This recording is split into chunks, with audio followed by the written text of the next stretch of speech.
జగతికి వెలుగు నిరంతరం అమ్మను కొలువు. అమ్మ లేని జీవితం అంధకారంతో సమానం. గుడ్డివానిగా జీవించకు, అమ్మ భావనను వీడకు. స్వర్గ సీమలను మరువకు. కరుపుల శిశువు కాలుతో తన్నితే బిడ్డ కదులుతున్నాడని పరవశించి అమ్మ పెన్నిటికి చెప్పి బిడ్డను పొగుడుతూ ఆనందంతో పరవశించింది అమ్మ.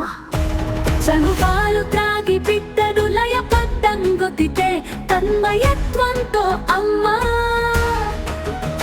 కళ్ళు చెమరించి తలను నివురుతూ నిండు నూరేళ్ళు బతకరా కొడుకా అంటూ దీవించింది అమ్మ. అమ్మ జగతికి వెలుగు నిరంతరం అమ్మను కొలువు. అమ్మ లేని జీవితం అంధకారంతో సమానం. గుడ్డివానిగా జీవించకు, అమ్మ భావనను వీడకు. స్వర్గ సీమలను మరువకు.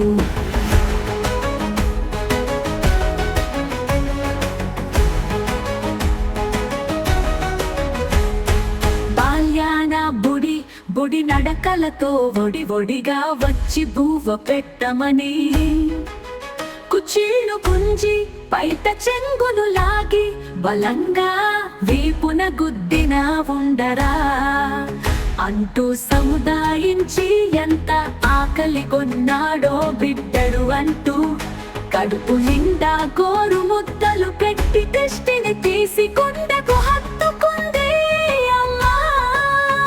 మోత బరువుతో బడికి పోయి అలిసొచ్చిన బాబుకు చకచక వంట చేసి కడుపు నిండా బువ్వ పెట్టి చమరించిన కళ్ళతో గొప్ప చదువులు చదవాలని మనసు నిండా దీవెనలు అందించిన అమ్మ వందనం.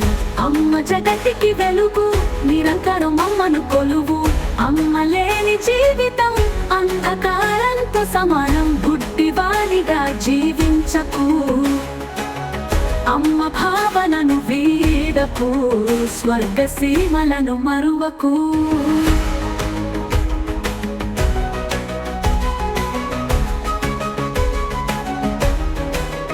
యౌవనానాలితో పరువపు పల్లకీలో పరవశించి అమ్మ ధ్యాసను మరచి అవసరాలకు అందించకున్నా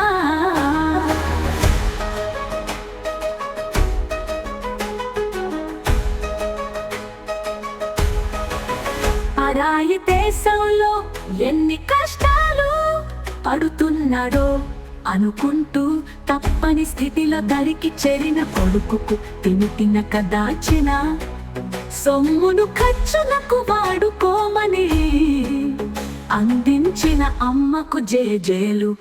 అమ్మ జగతికి వెలుగు నిరంతరం అమ్మను కొలువు. అమ్మ లేని జీవితం అంధకారంతో సమానం. గుడ్డివానిగా జీవించకు, అమ్మ భావనను వీడకు. స్వర్గ సీమలను మరువకు.